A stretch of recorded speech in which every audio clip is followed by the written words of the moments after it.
सभी को नमस्ते।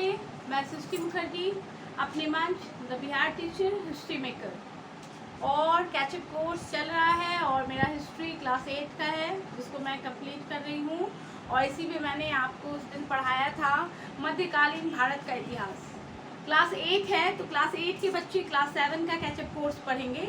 तो अभी आपको मध्यकालीन इतिहास पढ़ाया जा रहा है जो कि आपकी क्लास 7 में है ना।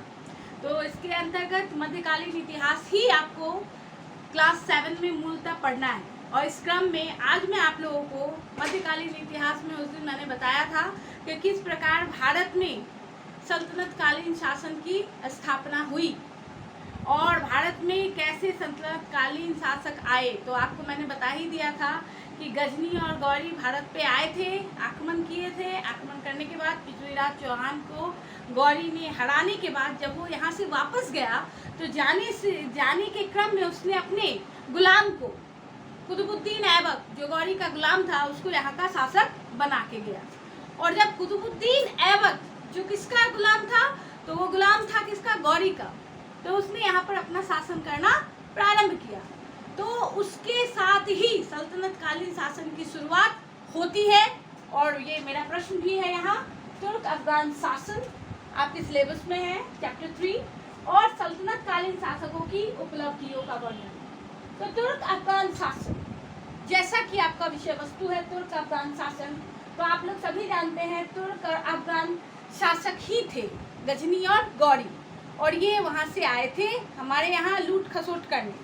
लूट खसोट करके ये वापस जा रहे थे। बोलने के लिए उस समय हमारे भारत में एकजुटता नहीं थी, तो हमारे भारत के राजा लोग हार गए थे और ये तुर्क अफगान शासक ने पूरे भारत को अपने अधीन में कर लिया था। और जाते जाते अपने गुलामों को यहाँ की सूबेदारी दे दी थी, यहाँ का राजस्व दे दिया था कि अब इसकी देखभाल तुमको शासक के रूप में करनी है।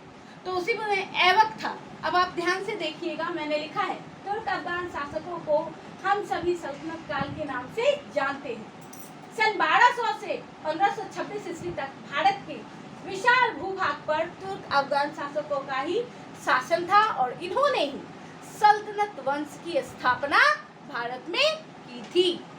बात समझ रहे हैं? सल्तनत वंश की स्थापना किसने की थी? तो गौरी के दास कौन थे? तुम कुतुबुद्दीन ऐबक। इन्होंने सल्तनतकालीन राजवंश की स्थापना भारत में की थी और भारत के एक समय में ये राजा बने थे। एक समय नहीं, 300 साल इन्होंने हमारे भारत पर शासन किया था और सल्तनत वंश की स्थापना कर शासन किया। इन्होंने भारत के उत्तरी भाग के राजपूतों को हराकर, जैसा मैंने कहा पृथ्वीराज चौहान राजपूतों को हराकर अपनी सत्ता की स्थापना कर भारत में की। और सल्तनतकालीन शासकों ने भारत पर 300 वर्ष तक क्या किया? शासन किया। सल्तनतकालीन शासक राजवंशों को हम मूलतः 5 राजवंशों का जिक्र यहाँ करेंगे। ये 5 राजवंश ने मिलकर 300 साल तक हमारे भारत पे शासन किया था। और ये क्या थे? तो ये कुतुबुद्दीन ऐबक ये जो थे ये किसके गुलाम थे? तो ये गुलाम थे गौरी के। अब ध्यान दीजिएगा, कुतुबुद्दीन ऐबक ने गुलाम वंश की स्थापना की। पहला सल्तनत राजवंश, दूसरा हुआ खिलजी राजवंश, तीसरा हुआ तुगलक राजवंश, चौथा हुआ सैयद राजवंश और 5वां हुआ लोदी वंश। ठीक है। अब लोदी को डिफीट किया था 1526 में आकर, लोदी को डिफीट किया गया और फिर इसके बाद मुगल वंश की स्थापना भारत में हुई। अब इधर आ जाइए, सल्तनतकालीन शासकों की उपलब्धियां।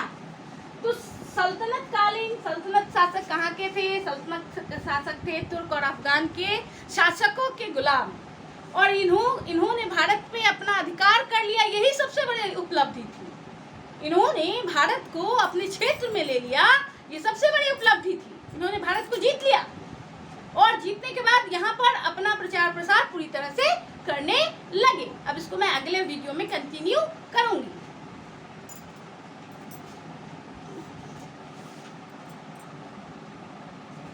इसको नोट डाउन कर लीजिए।